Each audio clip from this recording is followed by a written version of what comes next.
Hey folks, hope you're ready for a wild ride because I've got a crazy story to share. I'm Rosemary, 32, female, and let me spill all the juicy gossip over here since my friends are tired of me repeating this story at parties. I'm sure by the end of it you'll agree with me when I tell them, how can I not? This shit is crazy. So you've probably heard of those mother-in-laws who are super weird about their sons, right? The women who breed the mama's boys, the ones who can't seem to let them go and almost act as if they're in a relationship with them. Well, imagine that. But instead of it being your mother-in-law, it's your sister-in-law. Crazy, right? Let me set the scene. My husband, Royce, and I met when he and his family were on holiday in my home country, South Africa. They were visiting Table Mountain and I was there with some of my girls for some good old-fashioned bonding time. At first I didn't even notice Royce on our trail, but as we returned from the hike and back down to the restaurant to unwind and enjoy ourselves, he started staring at me from across the room. Eventually, he was bold enough to start making his way towards our table just to chat, buying us drinks, you name it, anything to butter us, me, up. My friends were telling me he was super cute and that I should give it a shot, and he was agreeing with them, laying on the charm pretty thick. I was being flattered, of course, and I found his attempts endearing. Eventually, though, when he would spend more than 10 minutes at our table, I noticed that his sister Brooke would come as well, forcing him to get back to their own table. "Hi, ladies. You all look gorgeous." "Oh, thank you. You look beautiful as well." "I'm so sorry about my idiot brother." "Hey!" "He has a knack for embarrassing us. Honestly, we're thinking of not inviting him for the next family event." "Oh, are you saying he normally does this? He's always flirting with random women when he's on vacation." "No!" "Yes." We all started laughing, everyone except Brooke. When Royce would tell her he wanted to stay and chat with us a bit more, she would get pissed, stomping back to her table with the rest of their family, who didn't seem to mind Royce's absence at all, mind you, glaring at us. I thought she was just trying to be gracious, avoiding family embarrassment and letting us enjoy ourselves without Royce all up in our business. But with hindsight, I can see that she was just clearly jealous. Let me tell you, the drama unfolds from there. Royce and I had a bit of a summer fling, you could say, just enjoying each other's company for the duration of his stay. We didn't even entertain the idea of anything working out long term because, well, he was from America and I was still living in South Africa. Long distance relationships always suck, right? So we said we'd just be casual, no strings attached, and we did just that. When he went back to the States, I thought that would be the last I ever heard from the guy, but life has a funny way of proving us wrong sometimes. As if it was written in the stars or something, a couple of years later I found myself in Cincinnati doing some work for the charity I was involved with. I had just turned 30 and my life was turning out exactly as I had planned. I was on cloud 9 and no one could stop me. At the time, I didn't think that a man was in the cards for me because I was always business-oriented. Running a catering business was no small feat, and I was set to do this till the day I died because cooking was my passion. I wanted to spread love, joy, and hearty meals all across South Africa and eventually all over the world, and this was the first step in globalizing my mission. Come to find out, one of the keynote speakers for the seminar was none other than Royce. When we saw each other, we were speechless, and I felt all those emotions flooding back. Needless to say, after the event, we went out for drinks to catch up. Before you knew it, we were fitting ourselves into each other's schedules and hanging out more and more. He just got me, you know. We fit like two peas in a pod, and I couldn't have been happier. He made me feel like that Katy Perry song, Teenage Dream. I was set to stay in the States for a couple more months, but he convinced me to stay longer, telling me that he was slowly falling for me and that he wanted us to be together. I reminded him about our locations because I was falling for him too. I had to keep my head straight. I wasn't about to let this guy come into my life and mess up my plans. But damn it, if this man didn't use some juju on me, then I don't know what was going on, because I was also falling in love with him. Before the end of the year, I was convinced that I had fallen way too deep and had to put a stop to it before my heart got completely broken. We can't do this. Why not? We can make it work. Listen, I've had my heart broken before, and I'm not going to let that happen again. Long distance is the worst. Are you really going to live your life like that, scared to try new things because, well, they're scary? You deserve happiness, Rosemary, and I want to give you everything this world has to offer. We can make this work. We'll find a way. We eventually settled on living in the States for a couple of years, starting a family there and then moving to South Africa down the line, especially when we were ready to retire. However, just because we were living in the States, we said that we would visit South Africa as much as possible, especially with any future kids, so that they don't forget their roots. It sounded like a solid plan, and I was ready to risk it all with this man. With my already established connections in the States, it was easier for me to transition into catering full-time here. Besides, living here full-time was going to help me spread my business far and wide. Royce needed some more time to make some South African connections for our move to be seamless, so that's why we stuck with America for now.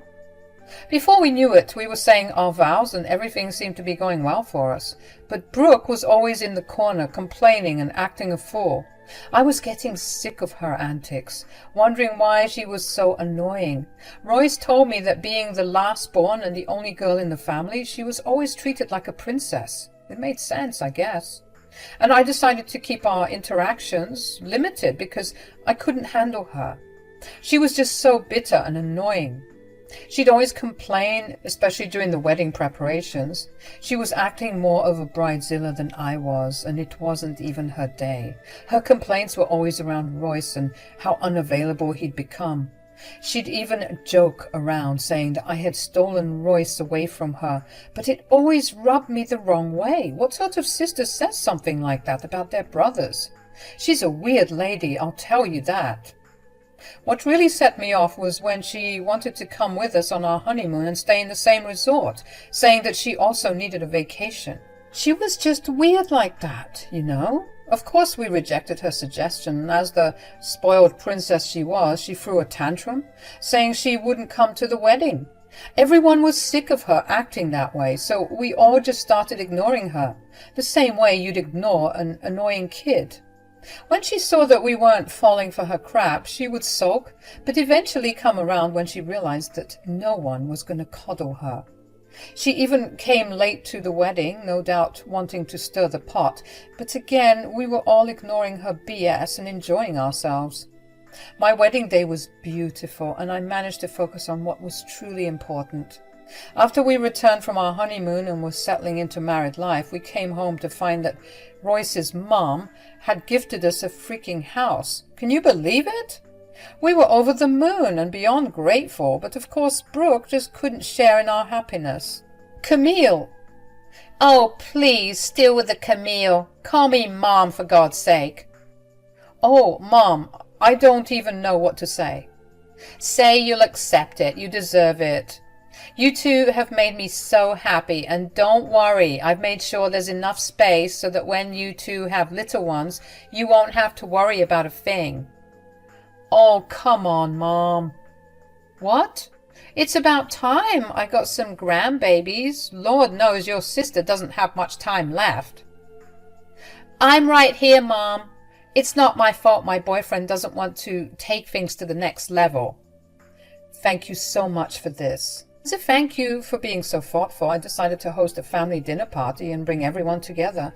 I was on the verge of disinviting Brooke because I wasn't in the mood for the drama, and I didn't want to have to resage my house to get rid of her bad vibes, but decided against it because I didn't want to be mean. With the way the night went, I wish I had listened to my gut. Everyone was complimenting the food at the dinner table, saying how amazing it was to taste South African culture. Brooke, however, was being an ass, saying some rude and, dare I say, racist things about the food. We were all getting sick of her mouth when Royce had enough. He just yelled at Brooke and told her to go home if she wasn't happy. Yikes. It just seems like a peasant food. Excuse me? Brooke, what is wrong with you? Oh, I didn't mean any harm. I'm just saying it's not my taste, you know. I'm used to eating fancier things. Good to know. Next time I'll make a special dish just for you. Oh, don't worry. You don't need to do that. I guess I'll just stomach this. Enough. Royce, don't yell. No, Mom, I'm sick of her BS. Why do you always have to act like this? Like what? Like a spoiled brat. It's disgusting. Royce, how could you say that to me? I'm your baby sis.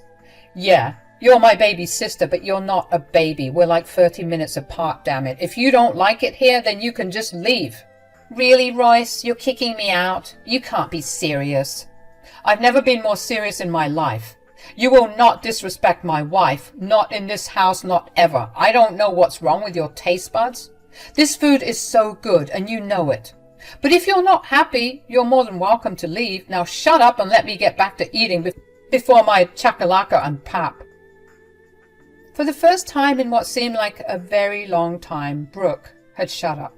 My man had read her for filth, and I was living for every moment of it. She shut up and went back to eating, not participating in the conversation. She even went back for seconds. Can you believe the nerve of that girl? The night ended with her awkwardly making up an excuse to leave early, and then she left. Camille told Royce that he had gone too far, but he didn't give a damn, and neither did I. Well, a couple of years had passed, and I was now 32. For the past year, after that dinner party I held, I had been catering for my mother-in-law because she was so impressed with my food. You see, my mother-in-law was known for hosting the best parties in town, inviting all these rich people to invest in her businesses. She had connections everywhere, and she was well respected within the community because of all the charity work she did. She had a very big house, and a lot of people dreamed of being invited to one of those parties just to get a glimpse of her perfect life. She would host 2 big parties in a year, one in the summer and a New Year's party as well. The first time Camille had asked me to cater, everything was perfect. My ego was boosted seeing all the people at the party go back for seconds, even thirds. At the end of the night, Camille came to me and gave me the biggest hug ever, telling me that she was so glad that Royce had married someone so talented. I swear this food is amazing. How do you do it? You keep impressing me every time I taste your cooking. What can I say? I have a great team behind me. They're the real heroes of the night. Oh, there you go, being humble again. Just wait, Missy. You're destined for great things. I didn't think it was that good. Here we go again. Brooke, can we just enjoy ourselves without you bitching and moaning, please? Rosemary's food is literally the best I've ever tasted. This seemed to sting Brooke quite a bit. I thought my cooking was the best you ever tasted. That was before I met Rosemary. Nothing even comes close. Ugh, whatever. I'm leaving. This party is dead. As usual, we would dismiss Brooke's antics and go back to enjoying ourselves. The night ended with Camille telling me she wanted me to host her New Year's party that same year. Of course, I agreed, and everything seemed to be set in a plan. I was upping my reputation as a trustworthy business. My in-laws loved me, except Brooke, but I didn't care. And I was living life with the love of my life on our way to extending our family.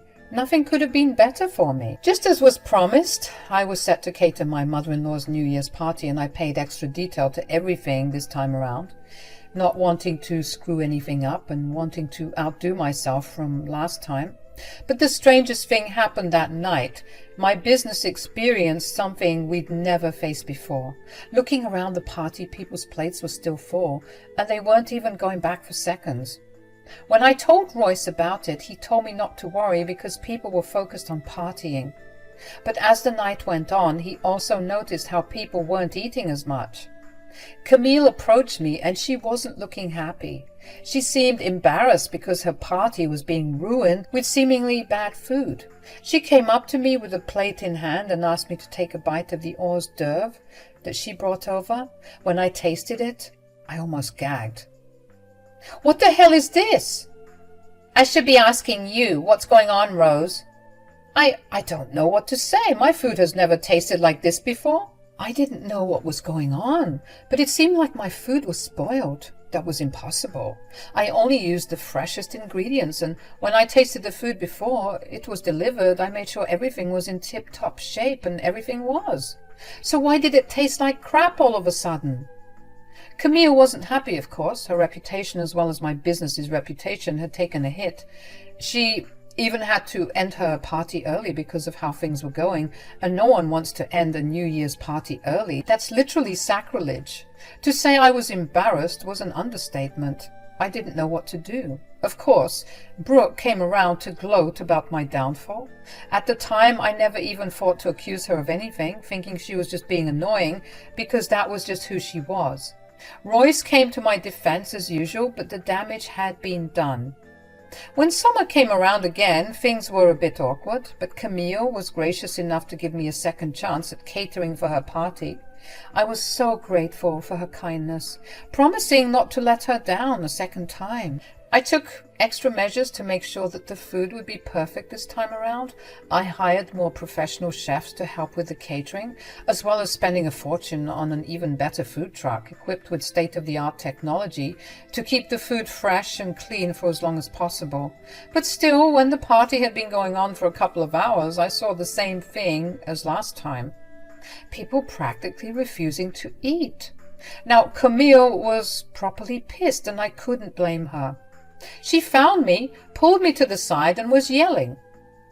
"Okay, what are you playing at?" "Oh no, has it happened again?" "Don't act like you didn't do this on purpose. Do you have a problem with me?" "Hey, okay, look, I know things are a bit tense right now, but arguing won't do us any good." "I'm so sorry. I don't know what's happening. I swear to God the food was fine when I was bringing it here." "Bull crap. You're trying to sabotage me, aren't you? Why would you bring spoiled food to my party? Are you trying to ruin me?" "Camille, I can assure you, I've been doing this for 10 years as a caterer. I could never bring spoiled food, not even for something casual, let alone something like this." "Okay, let's get to the bottom of this. Rose, are you sure nothing could have happened on the ride here? Like the fridge is not working or something?" "You can even check them out yourself. I had 2 mechanics tell me that everything was in tip-top shape." Just then, Brooke was making her way towards us, smirking just like last time, ready to throw my failure in my face. Well, well, well. "I'm not in the mood for your crap, Brooke. I'm just here to comfort my poor mother. She works so hard for these parties. It's a shame someone has to screw it all up." "Brooke, seriously, now is not the time, okay? This is getting out of hand. I even saw Harry Finkel leave." "Finkel left? Oh God, I'm ruined." "I have an idea. Why don't we check the security cameras?" "What? Why?" "That's a great idea, babe. I don't want to sound like I'm crazy, but at this point, I'm sure someone is messing with the food, because it sure as hell isn't me."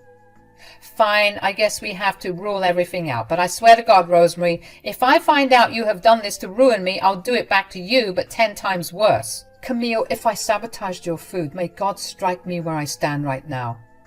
"Let's go check out those cameras. We'll get to the bottom of this." For some reason, all of a sudden, Brooke was trying to get us to stay there and enjoy the crappy party, telling us the party wasn't ruined and that we shouldn't worry about it. She kept trying to keep us from getting to the security room, but as usual, we thought it best to just ignore her, thinking she was too drunk and didn't know what she was saying.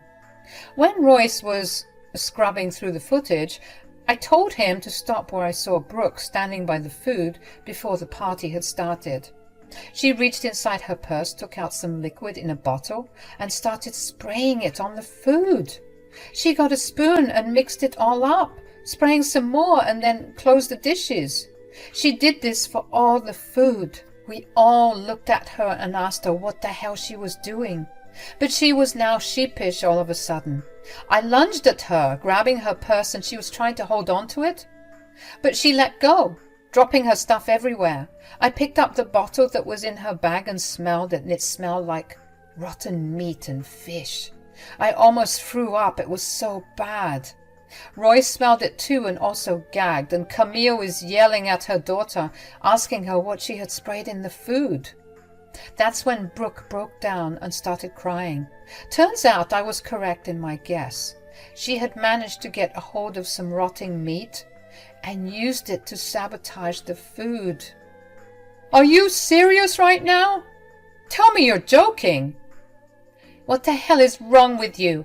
What if someone got sick or worse, died? That would ruin me. Brooke, I can't even know what to say. How could you? Now we have to put a halt on everything. I mean, I don't think it's that big of a deal. You will shut your mouth, Missy, do you hear me? Your time for talking is over. I don't want to hear a single word out of your mouth. Now, if you'll excuse me, I have to make sure the food isn't being served. Camille was so upset, she said she was going to call the police and stomped out of the room. We thought at first that she was just saying things out of anger, but soon enough the police arrived, and Camille had turned the drama away from the bad food to the bad company that was ruining everything. Brooke was a mess, crying and kicking and screaming like a toddler, asking how her mother could do this to her. But Camille didn't say anything to her. When the police took Brooke away and Camille had announced to everyone that the party could be resumed, she turned to me and apologized, telling me that she was sorry for doubting me. No, there's nothing to apologize for. How could we have known? You had every right to be upset with me. I just hate that she did this to us.